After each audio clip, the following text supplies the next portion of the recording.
ورحمۃ اللہ وبرکاتہ۔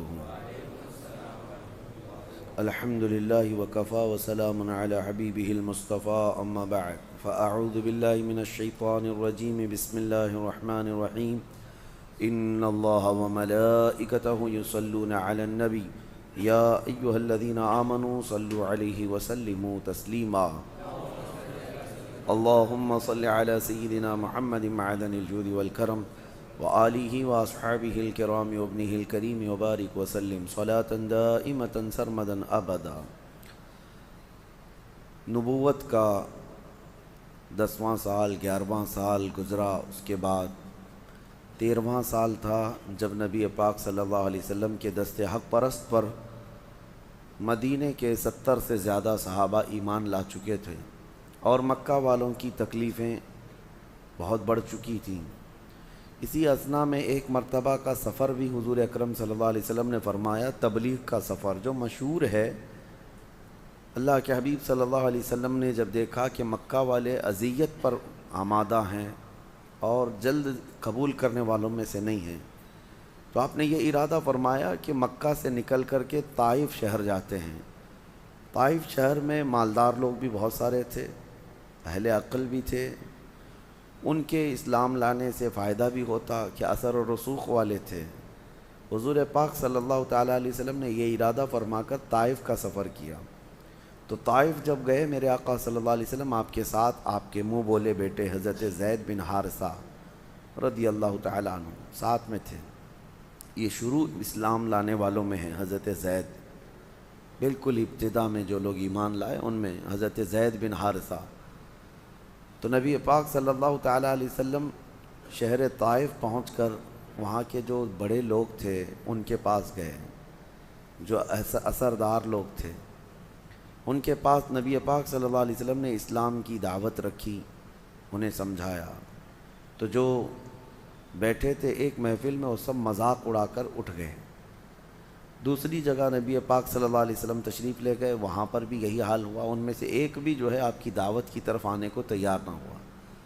اتنے پر اگر بس ہوتا تو ٹھیک، لیکن ان ظالموں نے نبی پاک صلی اللہ علیہ وسلم کا مذاق اڑاتے اڑاتے نوجوانوں میں یہ بات مشہور کر دی کہ ہمارے شہر میں نعوذ باللہ من ذالک مجنون، پاگل، اس طرح کے الفاظ کہہ کر کہ ایسا شخص آیا ہے جو ہمیں ہمارے پرانے دین سے ہٹانا چاہتا ہے۔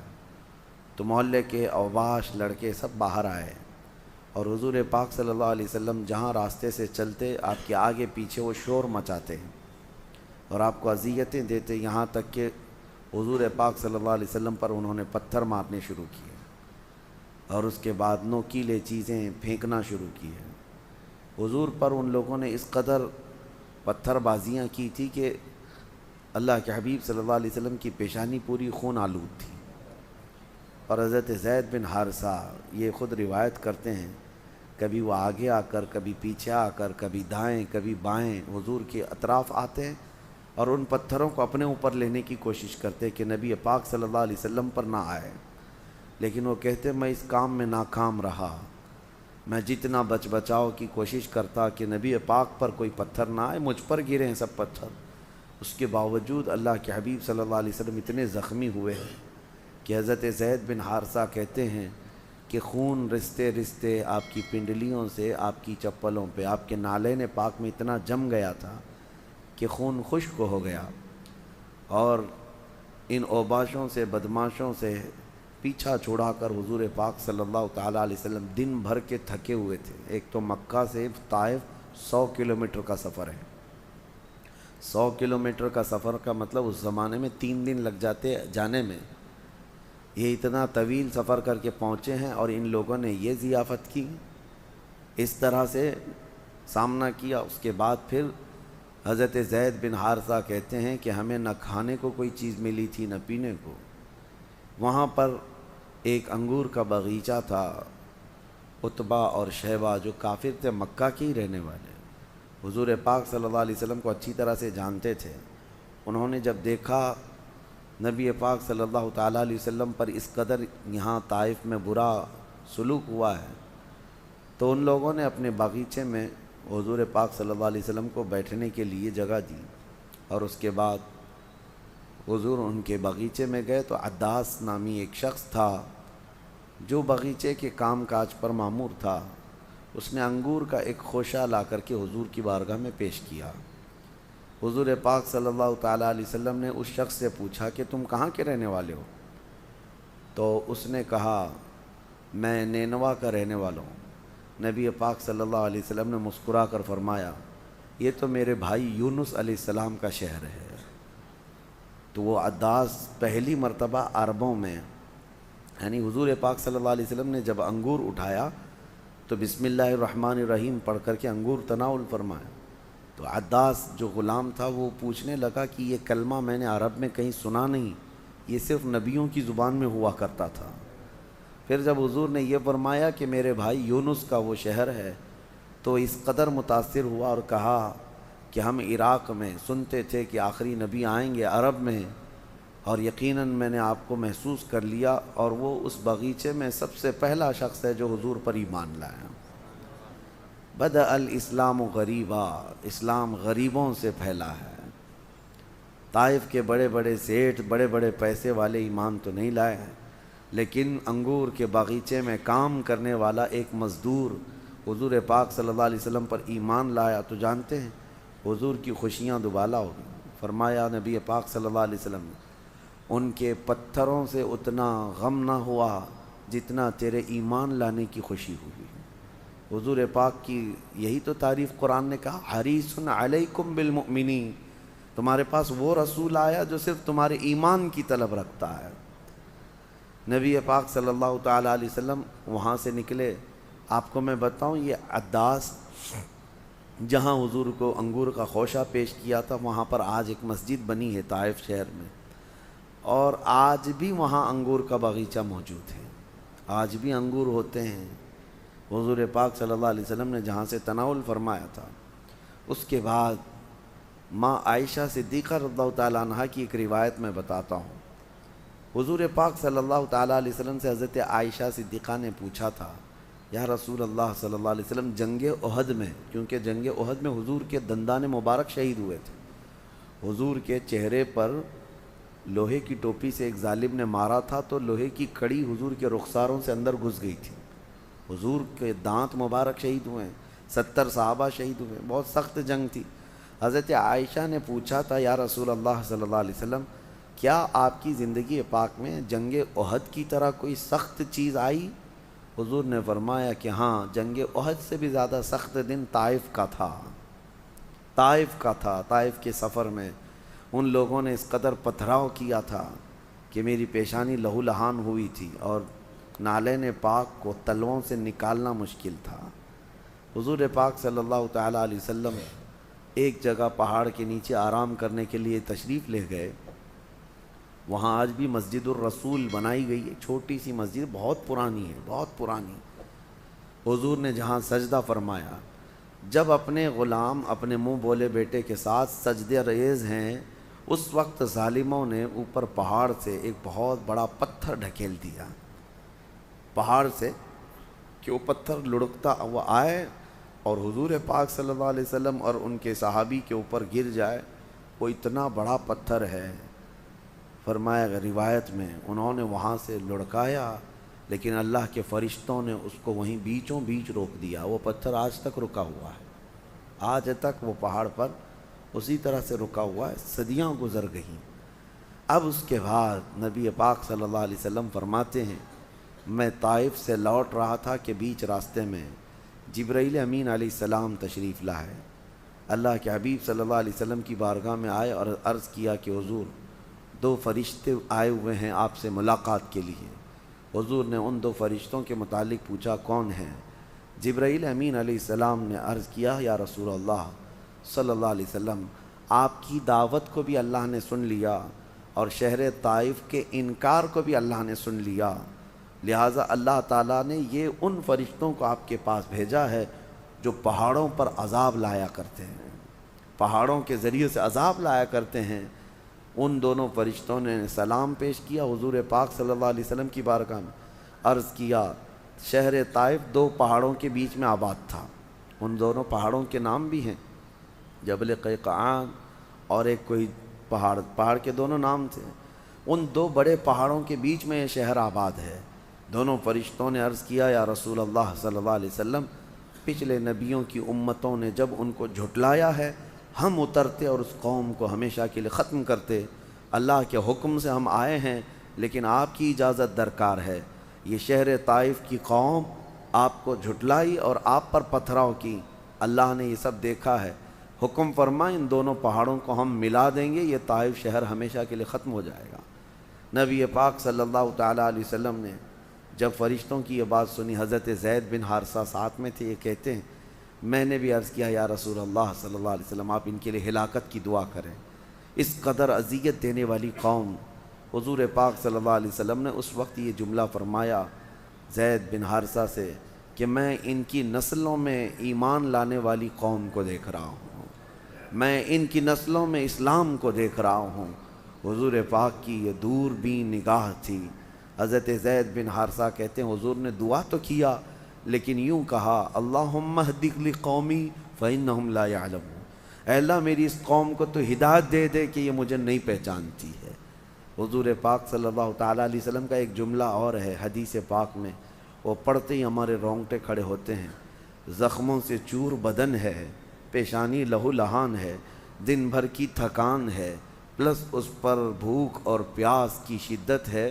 ان حالتوں میں جانتے ہو شام کا وقت آیا تو زید بن حارثہ کہتے ہیں نبی پاک صلی اللہ علیہ وسلم اپنے مولا کی بارگاہ میں رو رہے تھے، یہ کہتے ہوئے الفاظ تو سنیں، حضور پاک صلی اللہ علیہ وسلم یوں عرض کرتے ہیں کہ اشکو الیک یا اللہ قلت حیلتی، کہتے ہیں اللہ میں اپنا عذر تیری بارگاہ میں پیش کرتا ہوں۔ عذر کس کو کہتے ہیں؟ کمزوری کو۔ عرض کرتے ہیں میں ان پر غالب نہ آ سکا، میں ان کو دین نہ پہنچا سکا، اور ان لوگوں نے جو کچھ بھی میرے ساتھ کیا، اے اللہ اگر تو غضبناک نہیں ہے، تو ناراض نہیں ہے، تو مجھے ان چیزوں کی پرواہ نہیں ہے۔ اے اللہ اگر تو مجھ سے راضی ہے تو ان کی تکالیف کی مجھے کوئی پرواہ نہیں۔ یہ نہیں کہ مولا ان کافروں کو چن چن کر کے تو ہلاک کر دے، بلکہ اس وقت بھی اپنے رحمان سے یہ التجا کہ اے اللہ میرے اس تبلیغ سے اگر تو ناراض نہیں ہے تو پھر ان کی تکلیف سے مجھے کوئی پرواہ نہیں ہے۔ یہ تاریخی جملے ہیں حدیث پاک میں، پڑھو تو دعاؤں میں عربی میں عجیب سی رقت طاری ہوتی ہے کہ کون ہے جو اس قدر تحمل رکھتا ہے، اس قدر برداشت کی طاقت رکھتا ہو کہ ان حالتوں میں بھی وہ اللہ کی رضا کے لیے کوشاں ہے، اللہ کی رضا کے لیے کوشاں ہے کہ اگر مولا تو راضی ہے تو یہ سب چیزیں ہیچ ہیں، کوئی مسئلہ نہیں۔ حضور پاک صلی اللہ تعالیٰ علیہ وسلم واپس مکہ تشریف لائے، اور اس کے بعد پھر وہ ہجرت کے دن قریب آئے۔ جب 13 سال ہو گئے نبوت کے، مکہ مکرمہ میں اللہ کے نبی صلی اللہ تعالیٰ علیہ وسلم کو حکم ہوا کہ آپ مکہ سے نکل کر مدینے تشریف لے جائیں۔ یہ وہ دن تھے جب مکہ والوں نے مکمل پلاننگ کر لی تھی۔ دار الندوہ ایک جگہ ہے جہاں بیٹھ کر کے یہ میٹنگیں کرتے تھے سارے گرو گھنٹال، جتنے قبیلے کے بڑے بڑے سردار ہوتے تھے وہ ندوہ میں جمع ہوتے تھے۔ ندوہ ایک جگہ تھی جس پہ پنچ لگتی تھی، پنچایت ہوتی تھی، اور اس میں بڑے بڑے مشورے طے پاتے تھے۔ وہاں سارے لوگ جمع ہوئے، ابو جہل بھی تھا۔ یہ ایک بڑی لمبی حدیث ہے، اس میں لوگ کہتے ہیں کہ وہ سب لوگ میٹنگ کے لیے بیٹھے تھے کہ ان محمد کا کیا کیا جائے۔ بائیکاٹ کر کے دیکھا، مار کر کے دیکھا، ان کے غلاموں کے ساتھ بہت زیادہ ظلم سب کر کے دیکھا، لیکن ان کی دعوت رکتی نہیں۔ جب کبھی کوئی قافلہ مکہ آتا ہے تو اس میں کوئی نہ کوئی اسلام قبول کر لیتا ہے، پھیلتا جا رہا ہے یہ دین۔ تو پھر اس میٹنگ میں بیٹھے ہوئے لوگوں کی یہ روایت ہے کہ ایک شیخ تشریف لائے، عمر دراز تھے، سفید لباس میں، وہ میٹنگ میں آئے۔ میٹنگ میں بیٹھے ہوئے لوگ کہتے ہم تو انہیں جانتے نہیں تھے۔ اچھا حدیث میں یہ بھی لکھا ہوا ہے کہ وہ آنے والا کہا میں نجد سے آیا ہوں۔ کہاں سے؟ نجد، جس کو آج نجدی کہتے ہیں، وہ نجد کے رہنے والے کو نجدی کہتے ہیں۔ اور یہ بڑے عمر دراز شیخ تھے، وہ آئے، کہا کہ میں نے سنا کہ تم لوگ کوئی اچھے کام کی منصوبہ بندی کر رہے ہو، تو میں بھی مشورہ دے دوں تمہیں۔ وہ آئے اور آ کر کے سب سے پوچھا کہ کیا کیا رائے ہے. ڈرے ہوئے تھے لوگ کہ ہم اگر ماریں گے، قتل کریں گے تو قریش کا مقابلہ پھر اس خاندان سے ہو جائے گا، کیونکہ ایک خاندان والے کو مارنے کا مطلب یہ ہوتا کہ پورا خاندان اس سے جنگ کرتا، قصاص لیتے. تو سب یہ ڈرے ہوئے تھے کہ پھر ہمارے خاندان میں لڑائیاں شروع ہوں گی. تو آئے ہوئے شیخ نجدی شیخ نے مشورہ یہ دیا، ایک کام کرو کہ ہر خاندان کا ایک ایک آدمی آگے آئے اور ہر ایک آدمی ایک ایک تلوار لے کر کھڑا رہے، اور سارے لوگ مل کر کے جب ماریں گے تو قریش جو ہے ہر خاندان سے تو بدلہ نہیں لے سکتی. خاندان قریش ہر ایک سے تھوڑی نا جنگ کر سکتا ہے، تو لہٰذا ایک خاندان اگر جا کر مارے گا تو جنگ ہونے کے اندیشے ہیں سارے لوگ. تو سب لوگ کہتے ہیں کیا مشورہ تھا، بہترین مشورہ تھا. اور ہم سب لوگوں نے اتفاق کیا کہ مکہ میں جتنے آباد قبیلے ہیں ہر ایک قبیلے کا ایک ایک آدمی رات کو محمد صلی اللہ علیہ وسلم کے گھر جائے گا اور ہر ایک اپنی تلوار سے انہیں مارے گا، تاکہ قصاص بدلہ لینے کے لیے قریش کے پاس کوئی چارہ نہ رہے.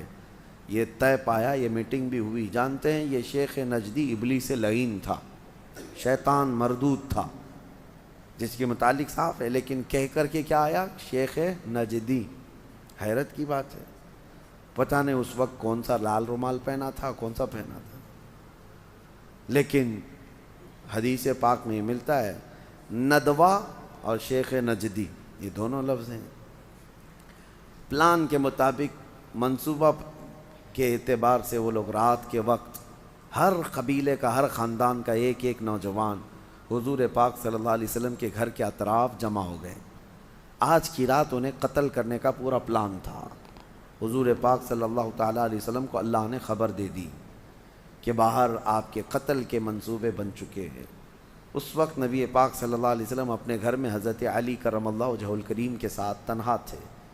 تو حضرت علی رضی اللہ تعالیٰ عنہ کو آپ نے فرمایا تم آج میرے بستر پر سو جاؤ، میں نکل رہا ہوں اور مدینے کا سفر ہے، اور کل تم بھی لوگوں کی جو امانتیں میرے پاس رکھی ہیں وہ سب واپس لوٹا دینا اور چلے آنا. حیرت کی بات ہے، اس وقت تک دشمنی بھی کرتے تھے اور حضور کے پاس امانت بھی رکھتے تھے. جو جان لینے کے در پہ تھے وہ اپنی امانت بالکل سیف بینک، ان کو پتہ تھا حضور پاک صلی اللہ علیہ وسلم کے پاس رکھی ہوئی امانت کہیں ادھر ادھر نہیں ہوتی، وہ اپنی امانتیں وہیں رکھتے تھے. حضور اس حالت میں بھی جب چھوڑ کر کے جا رہے ہیں، یہ نہیں کہ یہ سب میرے جانی دشمن ہیں میں ان کا سب مال لے کے جاؤں، مولا علی سے کہا کہ سب کی امانتیں دے دینا اور تم چلے آنا.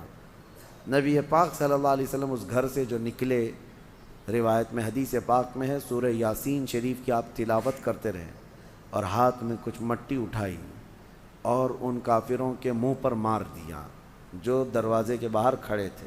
سب کے سب اندھے ہو گئے، کوئی دیکھ نہ سکا.